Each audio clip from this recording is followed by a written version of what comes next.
We are live in Fort Collins, and we are going to be talking to you about Poudre School District potential layoffs, as well as Big Brother watching over our shoulder in Fort Collins, amongst all throughout Colorado, and especially northern Colorado. And we'll get to that shortly. Is a city council work session recap, specifically talking about flock cameras throughout Fort Collins.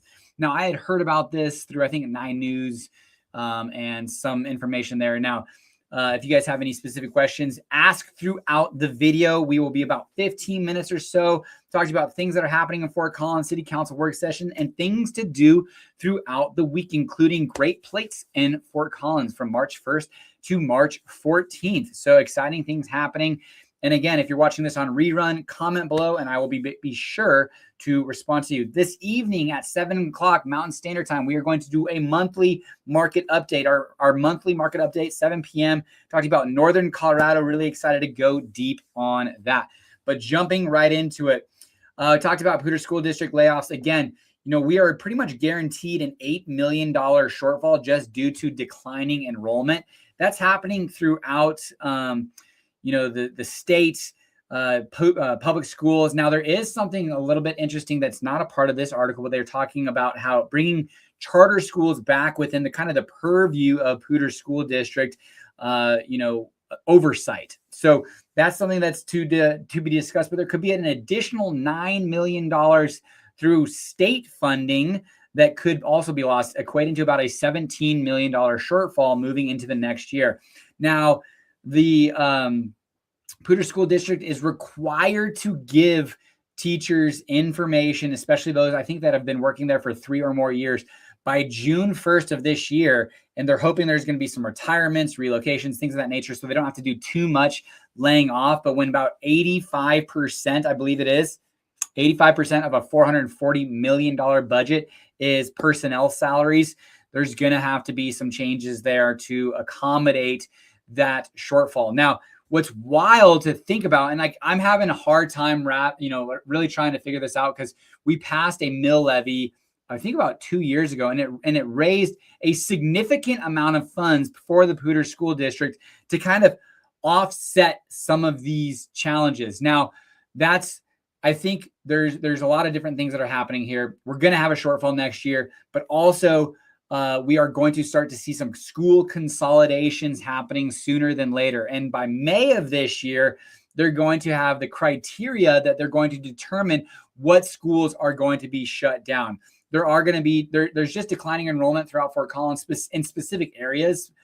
So, me speaking probably out of turn, I would have to imagine the schools with the fewest amount of students throughout are going to have to be on one of the highest points of the chopping block. And there are parts of town, west, central parts of town, that a lot of people are aging in place.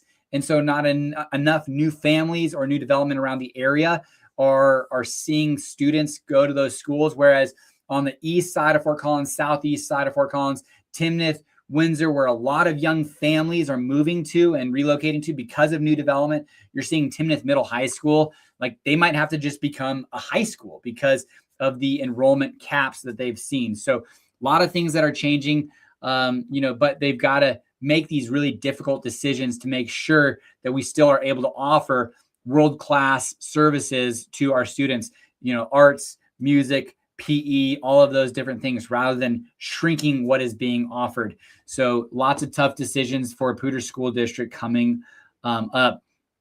Greeley, I was shocked, a little bit shocked. I think I probably now looking back on it, the writing was on the wall for the Greeley $1.1 billion Catalyst project, because we were reached out to from some individuals from the Catalyst project wanting to come on and kind of pitch their story, saying, hey, this is why we should go forward with this. And, which tells me that maybe they saw their chances of this moving forward being slim, not to none, because it passed 54% to 46%. So 54% of the voters in Greeley said, we want to revert the zoning where this Catalyst project is back to agriculture. So it could be that this is just a year-long delay while they go through the review process again. get formalized, approval. Martin Lynn's companies has sued the city of Greeley for this process. So, man, again, now granted, this is a development of immense size, 834 acres, I think is what I read. Yeah, 834 acre site. But it kind of goes to show, like, I'm a big believer, and this might like hit some people the wrong way. I think developers should make the money they make on new development because they take so much risk when it comes to this through a development. I've been in residential property management, commercial property management. I've done fix and flips, long-term investment, both on the residential and commercial side. I've been on the lending side of things. I've done nearly everything you can do on the real estate side of things. I've not invested in any syndicates, large multifamily. I mean, everything except for development. And I always talked about how there's no chance that I would get involved with development because of the high risk that they take. And this is an example. Now, granted, again, 834 acres, $1.1 billion. This is a development of enormous size. And there's very few individuals, let alone private equity, large equity, developers that would take this project on because of the risk. I mean, I can't imagine the millions of dollars that have already been invested in this that might just go away. And that's not obviously typical, but like Montava, which is a massive development on the northeast side of Fort Collins, they kind of started this ball rolling in 2017 and thought they would be vertical by now. And they are still just getting dirts in the ground. I drove by Mountain Vista Road the other day, and they've got a lot of infrastructure, canals being worked on. So, I mean, there's work being done there. But Max Moss, who's kind of the leader, had suggested at one of the meetings for the city of Fort Collins how many millions of dollars they're already invested in this. And he said, I would have never thought it would have taken this long to get going. So, maybe not a very common position to take, but man, developers, they take a ton of risk, and the money they make when it works out, from my perspective, they deserve, because on the backside, they take these huge risks, and sometimes they're millions of dollars more than they thought they were going to be. And sometimes these projects never even get off the ground or could reach opposition like the $1.1 billion Catalyst project. So that's why myself, maybe one day in the very, very distant future, I take on small developments, onesie, twosies, a development of 6 to 8 homes that might not, leave me belly up if I fail. So anyways, Catalyst project is stalled. There are definitely some very strong proponents for it that are going to continue to push this forward, and we'll see how that goes. We talked about it last week. The Fort Collins is going to increase mobile home parking oversight. Again, I think that's a great thing. 1,400 homes in Fort Collins. There are only a handful of parks, though, and that is 9. So there's 9 private mobile home parks that are going to see oversight, $1,000 fee annually, $50 per lot additionally, as far as certifications for the park managers. So that will be happening, and I believe it's beginning in 2027. Taco Stop moved out. We don't have a ton of restaurants on South College Avenue between Trilby and Harmony. We do have some. Zwei Brewing, people love Zwei. But as you get a little bit further south, you don't start to see restaurants until you get down to Loveland, really. So we loved having Taco Stop right there. But they moved into the Scotch Pines Village area. If you haven't been to Taco Stop, go check them out. Great Mexican food. It is Tuesday. Maybe I convinced my family to go do Taco Tuesday tonight. But anyways, Three Dragon Thai took over that restaurant space. So we will have to go check that out and try it. It opened up as of February 23rd. Another development. This is another one on the south. There's been actually 2. And I want to try to keep this as close to 15 minutes as possible. But I'm kind of got on my soapbox a little bit. There were 2 different developments, and this is one of them on the southwest side of Drake and College. And people are upset that there could be a potential gas station there.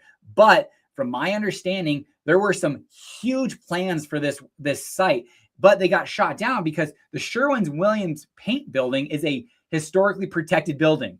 And this is kind of where I'm like, we got to do better, because there was a really cool development that were proposed here, but because of some of the challenges that they are facing, now we're going to have a gas station. And additionally, Les Kaplan, who owned the development on the southwest corner of College and Prospect, was going to put a 6-story hotel there, but that was a little bit different. COVID happened. He pulled back, said, let's not take the risk. Ultimately, would have been a great investment. And then they kind of put their facelift on that entire kind of development, strip mall, Chuck E. Cheese's, which is now an auto zone. But again, you know, if developers are ultimately a P&L focused, does it pencil, does it make sense? And if it doesn't, you know, we got to pivot. And people in the city sometimes aren't happy about a gas station that's going on a prime corner that what could have been a major multifamily retail, multifamily operation there. So multi-use, excuse me. So sometimes we do it to ourselves. Now there's some really cool developments that are taking place, exciting developments, but these are kind of ones that are like, hey, listen, they reached opposition. They still need to make, they're invested in the land. They're holding land, paying property taxes. They got to make something work here. And this is a gas station that I guess fits the zoning because of the laws, can be done, and is somebody's willing to make the investment. Anyways, moving on. North I-25 express tolls starting in April. We've had about 2 years of free toll lanes, but starting April 7th, we are going to see tolls on I-25 from Prospect essentially to Johnstown. And then once Johnstown to Berthoud or Meade is finished, there will be tolling there too. If you're stuck in traffic, range for if you have a prepaid express toll will be between $1 and $4.75 there. If you don't have a prepaid pass and do a license plate toll, essentially those tolls double. Here is kind of the main conversation for today. Flock cameras in Fort Collins. Now, I watched a 9 News. I'm going to share my screen. I watched a 9 News and people weren't stoked about flock cameras. Apparently there's some security access issues, Big Brother concerns.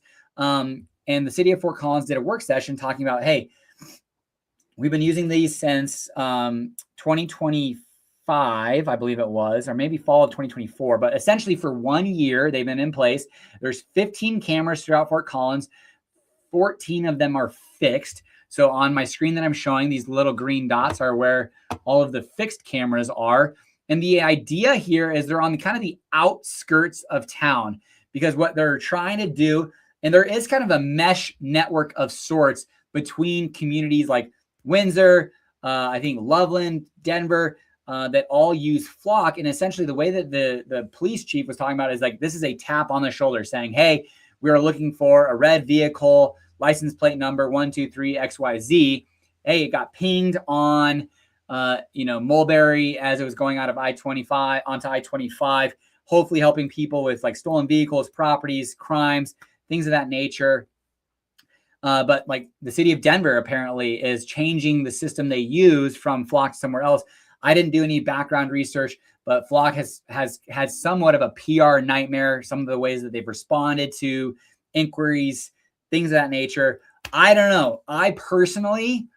I'm a fan of security. I like the idea of technology advancements, leveraging it, because this is essentially 15 stationary police officers with just cameras. They can't do anything. They are absolutely recording for 30 days. They record for 30 days, and then it removes that information. That there are municipalities within Colorado that can access these cameras, like Boulder, I think it is, Grand Junction. They have to log in. It tracks all that. Now, obviously, bad actors within the police departments will still have access to this and will do bad things. Hopefully, there's not many of those, if any. And if they do, they get off the force, whatever. So definitely interested to know your thoughts on what you think about Flock cameras in Fort Collins. For me, hey, let the bad guys know we got cameras everywhere. You're going to get caught. It's not something that's where you're not going to get caught. Okay. And then moving on to noises in Fort Collins, ultimately our limits are between 50 to 60. I thought this was really interesting as far as the decibel levels. We're just really intentional about how we want to keep our noise levels in Fort Collins. And do we need to increase those just because overall, Also interested to know your thoughts. I live on a busy street. My hope is with electric vehicles specifically, as we continue to kind of push that way. Now, I have heard some loud electric vehicles, but we live on a busy street. I'm like, hey, listen, maybe living on a busy street won't be as bad in the near future because we're going to have just like little electric vehicles going by us, and our decibel level living on the street is going to be lower. But who knows? In Fort Collins, though, I thought this was interesting as far as noises in Fort Collins. The larger the blue dot, the louder the noise levels are when measured between April 20 and 25 and November. A lot of the loud areas are downtowns, heavy traffic corridors, but you can see a lot of these residential areas, they're actually pretty quiet. So overall, a very quiet area. There are some loud areas within and throughout Fort Collins. But Fort Collins continues to work on trying to make sure that everyone in Fort Collins can enjoy the quiet enjoyment of Fort Collins. Finally, starting in 2027, downtown Fort Collins is going to be a pain in the butt when it comes to traffic and driving down through downtown. From Mulberry all the way to LaPorte, they're going to have to replace a 4-inch water main. They're going to divert traffic. They're going to be doing it from January to essentially June. So pain in the butt. But one thing that I thought was really interesting listening to the project, they said these streets through downtown haven't been worked on in 17 years. And like in Fort Collins, that's a really long time. I was like, man, a street having been worked on in 17 years doesn't seem like that long. But they will replace the water main with a 12-inch water main. They will do new paving. They will do some street work. And so it will ultimately be an upgrade for downtown Fort Collins, but a pain in the butt during that time. Here's kind of the outline of the time. So pre-construction, but construction, February through June of 2027. Things to do this weekend. We will wrap up with things to do this weekend. Great plates. Go support. There's plates for $15, $25, $35, $45. And the essential idea is it's a discounted plate from a lot of different restaurants throughout Fort Collins and operations, bars, and everything along those lines. That they ask you, hey, if this dish would have typically cost you $70 and we're charging you $45, take that extra $25 and put it towards the food bank and donate it. As far as a tip goes, all donations, all tips go to the food bank. So definitely something very exciting that Fort Collins does on an annual basis in those first 2 weeks of March. 19th annual seed swap and giveaway. Poudre River Public Library, March 7th, 10 a.m. First Friday food walk, 6 p.m. this Friday. There is the Foothills Winters Farmers Market. There's only a few Saturdays left. Go support local artisans, craftsmen. Very cool at the Foothills Mall, Saturdays, 10 a.m. to 2 p.m. A free spring concert put on by Colorado State University School of the Arts concert, March 8th, 4 p.m. to 5:30 p.m. The Home and Garden Show in Greeley, 12 p.m. to 3 p.m., March 6th through March 8th, down in Greeley. So those are some things to do. I don't see any questions. We're a little bit over that 15-minute mark, but I appreciate you guys watching. If you guys haven't listened to it, we just released a podcast that had myself, Jenny Arndt, Kurt Baer of Loco Podcast, and a local think tank, and then Greg Rader of Selling Fort Collins, all talking deep for an hour long, 4 questions that we dove deep about Fort Collins, politics, Colorado State University, what makes Fort Collins, Northern Colorado special.